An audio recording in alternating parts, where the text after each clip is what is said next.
แม่เล่นเบิ่งยังเบิ่งกาพวกเคยเห็นบ่ก็คือว่ามันดับมันแล้วนะโอ้มันอยู่ในโตเมืองแทงก็มีกามีนกหลายอยู่เอาเพิ่นอนุรักษ์ไว้เนาะเพิ่นเขายืนได้แวนมันคนไทยทุกคนละสิยืนบินตรงตีนได้ปะงงบ่เป็นพวกเขาคือยืนแวน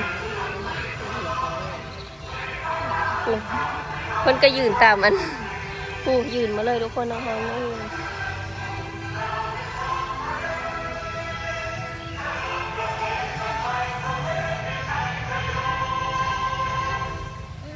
เขาก็ยืนมาทุกคนเนาะสบายดีทุกคนกับสบายดีเบิร์ดทุกคนเนาะวันนี้มาพบกับช่องน้องเกสาวผู้ไทยหรือว่ามาพบกับช่องเกสรสาวผู้ไทยนั่นเองวันนี้ก็สิลงไปส่องเกสรสาวผู้ไทยชาแนลนะคะพี่ทุกคนวันนี้ก็มาอยู่ที่กรุงเทพมหานครหรือว่าอยู่ที่ประเทศไทยคือเก้าเนาะเกียกับสิวาไทยปนลาวอยู่นะทุกคนเนาะเพราะว่ามันเป็นเกียก็จะฝึกพูดภาษาไทยไปด้วยแต่ก็มันมีภาษาลาวมาด้วยนะคะบางช่วงบางทีวันนี้ก็มาวันนี้เองเขาก็มาออกกำลังกายเนาะยุส่วนใกล้ที่ภาคเองทุกคนมากับสาวลูกน้ำเนาะ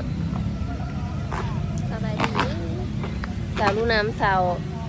สวรรณเขตอุทัยสวรรณเขตแล้วก็มีอีกคนหนึ่งเนาะทุกคนอันนี้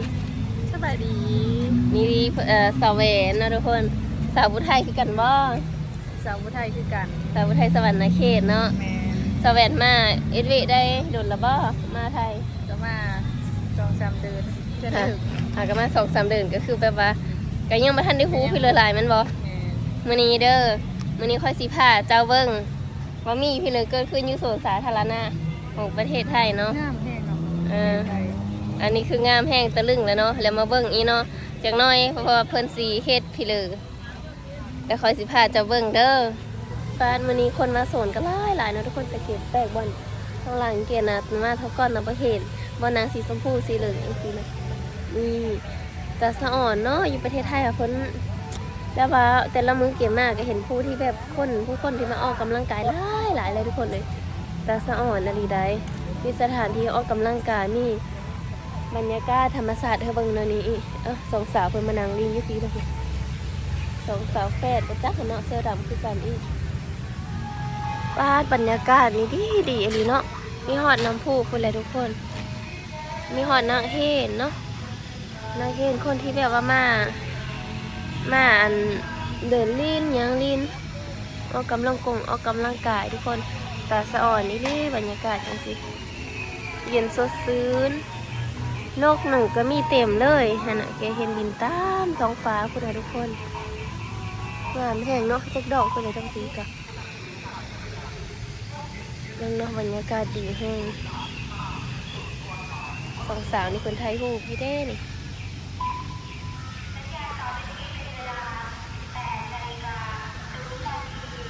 ตอนนี้8 โมงตรงเลยทุกคนมาเบิ่งกันเด้อว่าสาวแหวนเพิ่นสิตกจือบ่เกี่ยวบ่ได้บ่เพิ่นเด้อว่าเราสิยืน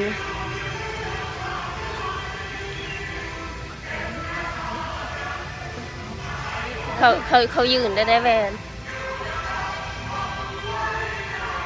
มันคนไทยทุกคนละสิยืนบินตรงตีนได้ปะงงบ่เป็นพวกเขาคือยืนแหวนคนก็ยืนตามมันผู้ยืนมาเลยทุกคนนะคะไม่ยืน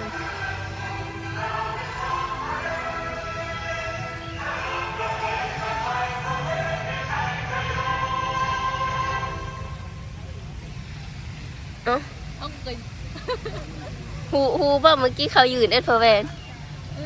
เขาก็ยืนมาทุกคนเนาะอันมันเป็นได้ว่าตอน6 โมงเช้าแล้วก็6 โมงแรงเนาะ8 โมงเช้า8 โมงเช้าแล้วก็6 โมงแรงอยู่ตรงเคารพทุนชาติเขาก็ยืนหมดทุกคนเลยคันเป็นคนไทยนะเขาสิยืนหมดทุกคนเลยบอกว่าสิเป็นเด็กน้อยนางเฮนเสวรทุกคนเสวรบ่เคยเห็น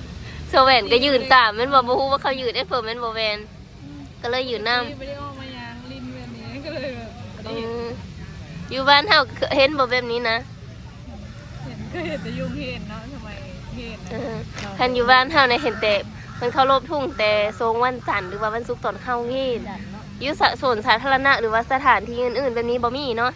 แต่ว่าอยู่อันประเทศไทยนี่น่ะบ่ว่าสิเป็นสวนสาธารณะสถานี BTS MRT ต่างๆนะเพิ่นกะคันเพลงชาติไทยเฮือนเพิ่นก็สิยืนตรงยืนแบบว่าคนหลายสำเร็จก็ยืนตรงเลยคันเป็นคนไทยนะ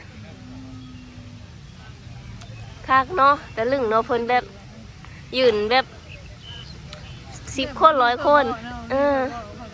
แบบว่าใจฮักซาดหรือว่าแบบมันเป็นมาตั้งแต่น้อยนะเขาปลูกฝัง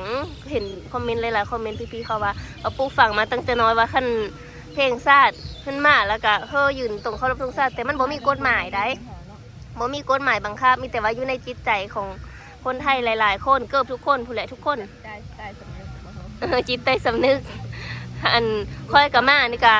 ค่อยอันมาค่อยบ่เป็นคนไทยแต่ค่อยก็ยืนคือกันได้ เขายืน แล้วก็ยิงเคารพธงชาติคือกันเนาะทุกคนเนาะ กัมาอยู่ สาวน้ำเดซาสาวน้ำสมัยอยู่หึงแล้วเนาะเห็นตลอดอยู่มาแรกๆเดซาแปลกเจอบ่ตะลึงอยู่บ่ คือกันนั่นแหละเคยเห็นแล้วก็งงๆแล้วเนาะ เขายืนเอสเปอร์บ่ เขาเพศเนื้อเขาก็งงแล้วเนาะเขายืนเขาก็ลูกน้ำแรกตอนแรก ก็แบบว่าเขาว่าเข้าเมืองตาลิ้วต้องลิ้วตาตาไม่ได้เขายืนทั้งก็ยืนน้ แต่ก็ไม่ได้ฮู้เพราะเรามาแรกๆก็ได้เห็นเขายืนก็ยืนนั่งก็งงๆแล้ว